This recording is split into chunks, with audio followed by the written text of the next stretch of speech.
Guys, I've got big news. I've been working on this for the last 3 years of my life, and it's finally done. My Digimon script. That's right, Digimon is gonna be a movie. Oh, not officially yet, but I still got, the script is done. I just want, well, at least I've got all the scenes written now, so I might have to do some tweaks and additions and deletions, and depending on, I want to show it to a few people first and see what they think. It's 110 pages long, it's very thick, and it took me 3 years to write. And hopefully I'm going to send it to 20th Century Fox, and if they like it, then I'll be making Digimon the movie. Not that Digimon the movie, but, you know, the live action movie. So, that's really cool. That was a big accomplishment. That's what I got done this summer. And school starts, for me, school starts the day after tomorrow, so got a lot of stuff to do. I still haven't seen the 30 minutes or less. I still need to see Transformers 3 I still want to see Transformers 3 once or twice more. But got a couple movies to review. First off, Harry Potter and the Deathly Hallows Part 2. And I was a little nervous about this one because after all, it's the last Harry Potter. I don't know. Harry Potter has only had one bad installment, and that was Half-Blood Prince, which I did not like that movie. But I was a little worried that this one wouldn't be able to live up to all the expectations, but it did. It did in spades. Deathly Hallows Part 2 is probably not just the best movie this summer, not just the best Harry Potter movie, probably the best movie this year. Probably, actually, not just that. Probably the best movie of the new decade. It's that good. One of the best movies of the new decade, because it is fantastic. It is probably, it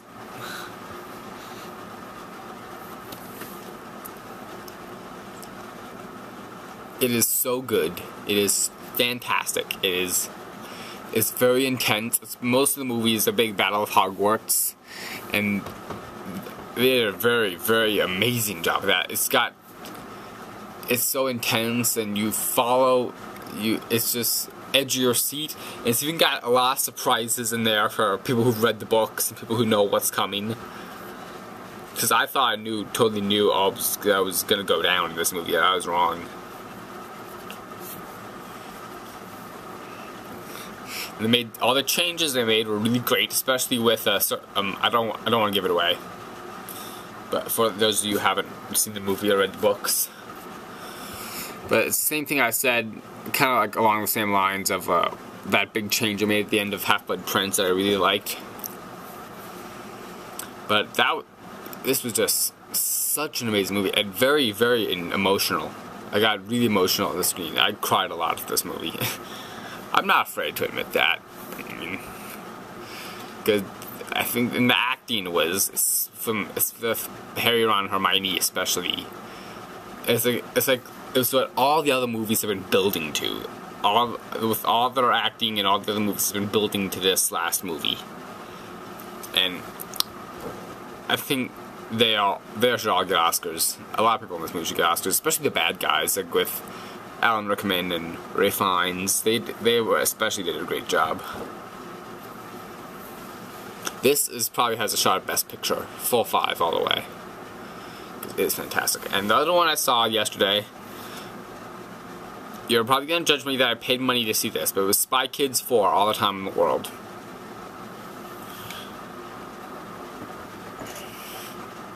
And the reason I saw it was because I saw all 3 Spy Kids movies in theaters, and I liked them all. I rewatched all the Spy Kids movies in preparation of this new one.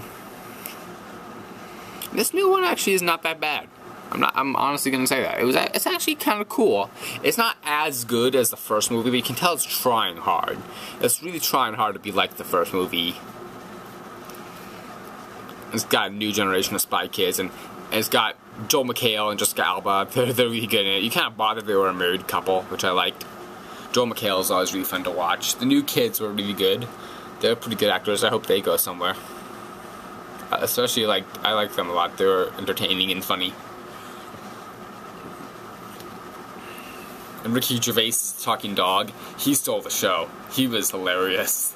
He's got the best jokes and the best lines. and it has that Gervais flavor and taste that you can't get down on paper. I imagine he like made up a lot of this on the spot.